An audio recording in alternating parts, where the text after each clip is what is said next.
अस्सलामुअलैकुम। मैं हूं मज़हर मलिक। कैसे हैं आप लोग? उम्मीद है खैरियत से होंगे। बहुत ज़्यादा लोग मुझसे जो सवाल पूछ रहे हैं, ऑरा कैसे मजबूत करें। मैं जब भी वीडियो बनाता हूं तो तमाम मज़ाहिब के लोगों को दिमाग में रख के बनाता हूं कि अगर मैं एक ऐसी वीडियो बना रहा हूं जिसमें मैं बता रहा हूं कि आपने कुरान मजीद की ये लंबी लंबी सूरतें पढ़नी हैं, तो वहाँ पे बहुत सारे वो लोग जो मुझसे जुड़ चुके हैं और मेरे वज़ाइफ पे अमल करते हैं, उनका कहना है कि सर हम दूसरे मज़हब से हैं, तो ये सूरतें पढ़ना तो हमारे लिए मुश्किल है। तो फिर मैं उनके लिए एक छोटा सा ऐसा लफ्ज़ बताता हूँ जिसके पढ़ना भी उनके लिए बहुत आसान हो और उसके फ़ायदे भी उतने हों जितनी किसी के लिए मैंने एक लंबी वीडियो बना के उनको समझाने की कोशिश की है कि आप ये सब कुछ पढ़ेंगे करेंगे तो आपको फ़ायदा होगा। तो वहीं पे एक ऐसा लफ्ज़ भी जिसकी एनर्जी, जिसकी वाइब्रेशन इतनी ज़बरदस्त है कि बाकी मज़ाहिब के लोग भी उसको पढ़ें तो उनको 100% फ़ायदा होगा। शॉर्ट सी वीडियो बहुत सारे लोग बना देते हैं कि ये एक जिक्र है, विर्द है, इसको कीजिए आपको बहुत ज़्यादा फ़ायदा मिलेगा। ये बात अपनी जगह पे ठीक है, लेकिन मेरी नज़रों में ये अधूरी वीडियो है। बहुत सारे लोग उस वीडियो को देख के मुकम्मल उस पे अमल करते हैं लेकिन रिज़ल्ट नहीं मिलता। वो फिर कहते हैं जी हमने तो वजीफ़ा किया, हमें रिज़ल्ट नहीं मिला, इसलिए कि वो अधूरी वीडियो थी। जैसे आप किसी भी मज़हब से ताल्लुक़ रखते हैं, आप मस्जिद में जाते हैं, मंदिर में जाते हैं, गिरजाघर में जाते हैं, गुरुद्वारे में जाते हैं, किसी जगह पे जाते हैं, तो उससे पहले भी कुछ अहकामात आप पे लागू होते हैं जो फ़र्ज़ होते हैं आप पे।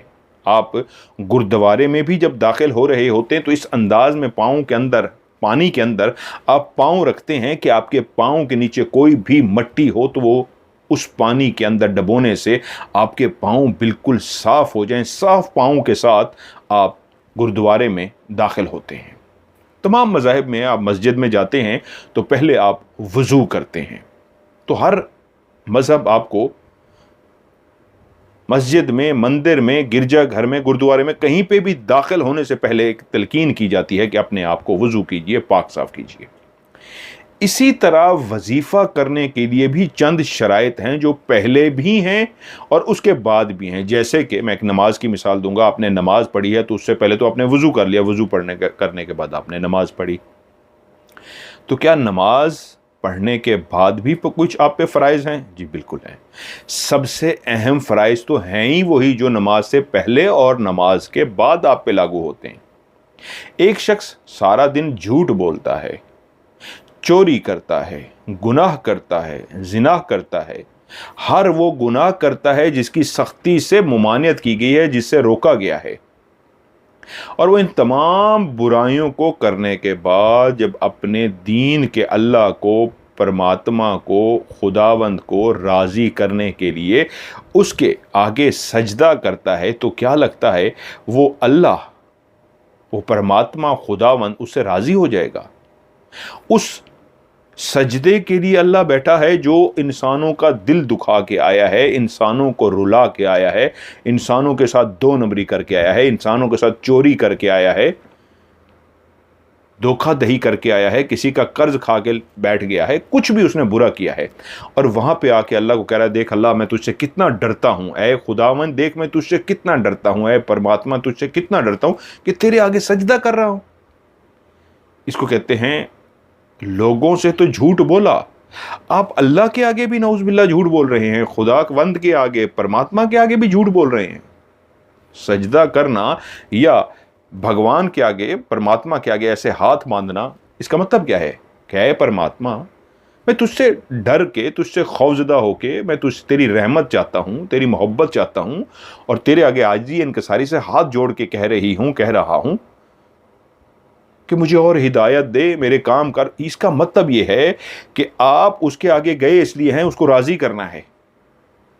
तो वो आपसे भला राज़ी कैसे हो जिन चीज़ों से सख्ती से वो आपको मना कर चुका है? वही काम आप बार बार करते हैं और उसके बाद उसको जाके झूठ से कहते हैं ले जी हम आ गए हैं तुझे राज़ी करने।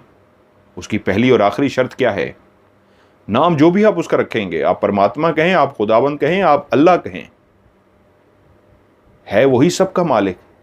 उसकी एक शर्त तो क्लियर है, पहली भी वही है, आखिरी भी वही है, मैं अपनी इबादत को उस वक्त कबूल करूंगा, उस वक्त तुम्हें सच्चा मानूंगा ए मेरे इंसान, जब तू मेरे बंदों के साथ, मेरे इंसानों के साथ, मेरे चिरिंद परिंद के साथ, जानवरों के साथ ऐसा बर्ताव करे जो मुझे पसंद आ जाए।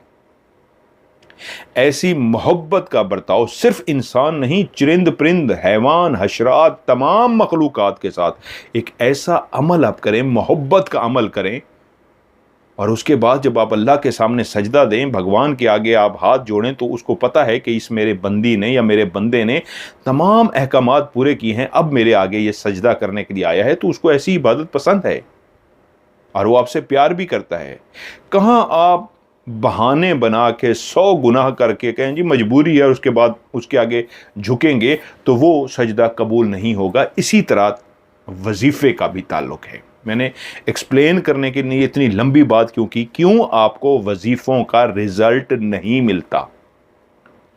इसीलिए कि जिससे आप मांगने जा रहे हैं उसकी पहली और आखिरी शर्त यही है, आपने उसकी मखलूक, मैं लफ्ज़ इंसान इस्तेमाल नहीं कर रहा, मुसलमान तो दूर की बात है, इंसान भी नहीं कर रहा, उसकी मखलूक, और मखलूक में सब आ जाते हैं, इंसानों के अलावा भी जितनी मखलूक है, उनके साथ आपका रवैया, आपका बर्ताव, आपका हुस्न इखलाक कैसा है। अगर उसकी मखलूक के साथ आपका रवैया, आपका हुस्न इखलाक, आपका बर्ताव बहुत अच्छा है, तो समझिए जिसके आगे आपने सर झुकाया है और एक वजीफा पढ़ा है, या ऐ मेरे अल्लाह, ऐ मेरे रब, ऐ मेरे खुदावंद, ऐ मेरे परमात्मा, मैं तुझसे मांगने आया हूं या आई हूं, मुझे अता कर। तो उसको पता है आपने अल्लाह को राज़ी करने के लिए जो जो अहकामात थे उसको पूरा कर लिया है, अब आप मांग रहे हैं वो आपको अता करेगा। सिर्फ नमाज पढ़ना नहीं, सिर्फ इबादत करना फ़र्ज नहीं है कि आपने नमाज पढ़ ली तो तीर मार लिया, कोई तीर नहीं मारा। वो एक एक्सरसाइज थी, जो आपने नमाज पढ़ी वो उठा के आपके लपेट के मुंह पे वापस मार दी जाती है कि ये तुम एक्सरसाइज करने आए हो, रब के साथ भी 2 नंबरी करने आए हो। क्या रब तुम्हारी इस उठक बैठक के लिए बैठा हुआ है? तुमने उसको दुखाया, तुमने उसका दिल दुखाया, तुमने उसको तकलीफ दी, उसके साथ झूठ बोला, उसके साथ फराड किया, और खुदा को आगे नमाज पढ़ने के लिए? तो रब ऐसी नमाज के लिए तुम्हें कहता है कि आओ मेरे आगे सजदा करो, मैं खुश होऊंगा? नहीं। अपने किरदार को, मैं बार बार एक बात मुसलसल आपको समझाता रहा हूं, अपनी जुबान को, अपने किरदार को, अपने रवैये को, अपने हुस्न इखलाक को इतना खूबसूरत बनाएं कि जब आप सजदा करें, हाथ जोड़ के उसके आगे मांगें, तो वो खुद आपसे कहे ऐ मेरे बंदे क्या चाहिए तुझे। और जब आप एक वजीफे की गर्दान करते हैं तो वो आपको अता कर देता है। हर वजीफे की एक वाइब्रेशन होती है, फ्रिक्वेंसी होती है। तो आज का जो वजीफ़ा है, तमाम मज़ाहिब के लोग इसको कर सकते हैं। इसमें वज़ू या बग़ैर वज़ू दोनों सूरतों में इसको किया जा सकता है। जो लोग दरूद शरीफ नहीं पढ़ सकते उनको इजाज़त है वो दरूद शरीफ ना पढ़ें, और जिनको दरूद शरीफ पढ़ना आता है वो 3 दफ़ा अव्वल व आखिर दरूद शरीफ पढ़ेंगे। बहुत ही आसान और बहुत ही ज़बरदस्त आपको वजीफ़ा बताने जा रहा हूँ। अल्लाह ताला का एक नाम है, अल्लाह ताला के कई नाम हैं, जलाली हैं, मुख्तलिफ उनकी तासीर है। कुदरत रखने वाला, या कादिरो, अल्लाह का एक नाम है, लफ्ज़ होता है कादिर। इंडिया पाकिस्तान दोनों मुल्कों में पाया जाता है, पूरी दुनिया में देखा जाता है, तो इसलिए मैं नाम को एक्सप्लेन कर रहा हूँ, कादिर। इसी तरह अल्लाह का नाम है या कादिरो, या मतलब ए, कादिरो, अल्लाह को पुकार रहे हैं, या कादिरो, या कादिरो, या कादिरो, या कादिरो, कादिर से कादिरो। इसी को आप चलते फिरते, उठते बैठते, खाते पीते हर वक्त पढ़ते रहिए। और अगर कोई कारोबार कर रहे हैं उसमें नुकसान जा रहा है तो इसी लफ्ज़ के साथ एक और लफ्ज़ जोड़ सकते हैं, या कादिरो या नाफिओ, या कादिरो या नाफिओ, या कादिरो या नाफिओ। और अगर कोई मकसद है, कोई ख्वाहिश है, उसकी तकमील चाहते हैं तो मुसलसल पढ़िए, या कादिरो, या कादिरो, या कादिरो, या कादिरो, या कादिरो। इसकी सारा दिन गर्दान कीजिए, खुला पढ़िए, इसमें गिनती की ज़रूरत नहीं है, जितना ज़्यादा पढ़ सकते हैं, जब तक आपकी ख्वाहिश जो अल्लाह के सामने आप रख रहे हैं कि या अल्लाह मेरी इस ख्वाहिश को पूरा कर, मेरी इस दुआ को पूरा कर, मेरी इस जो तुझसे जुड़ चुकी है मेरे दिमाग में, मेरे दिल में, मेरा रब मुझे अता करेगा, इसको अता कर। और उसको बोलिए या कादिरो या कादिरो या कादिरो। रात को जब सोने लगें तो वहीं पे जो लोग दरूद शरीफ पढ़ सकते हैं, इसको कह, जिस तरह मैंने कहा ना, अव्वल व आखिर, यानी सुबह पढ़ना शुरू किया तो 3 दफ़ा दरूद शरीफ पढ़ लिया, और रात को जब सोने लगें तो फिर 3 दफ़ा दरूद शरीफ पढ़ लिया, वो आखिर कहलाएगा। सारा दिन खुला पड़ा, सुबह पढ़ा 3 दफ़ा दरूद शरीफ, सारा दिन खुला पड़ा, रात को सोने से पहले दरूद शरीफ पढ़ के बंद कर दिया, अव्वल आखिर। जो दरूद शरीफ नहीं पढ़ सकते वो उठते ही सुबह से पढ़ना शुरू कर दें, या कादिरो या कादिरो या कादिरो या कादिरो, और रात तक पढ़ें, अगले दिन से फिर शुरू हो जाए, जब तक आपकी ख्वाहिश मुकम्मल नहीं होती। ये 2 लाइनें बतानी बहुत आसान थी शुरू में, कि 3 दफ़ा अव्वल व आखिर दरूद शरीफ और लफ्ज़ पढ़िए या कादिरो। तो इतनी लंबी वीडियो क्यों बनाई? रिज़ल्ट उसी वक्त मिलेगा जब पूरी वीडियो को देख के समझने की कोशिश करेंगे। रब इन फ्रिक्वेंसी वाले लफ्ज़ जो अल्लाह के नाम हैं, जिनकी एक वाइब्रेशन, एक फ्रिक्वेंसी है, उसकी अता तब होती है, उसकी फ्रिक्वेंसी काम ही तब करेगी जब आपका कर्मा अच्छा होगा। कर्मा या कर्मा कह लीजिए, आपका बिहेव लोगों के साथ अच्छा है, वही आपको लौट के भी मिलेगा।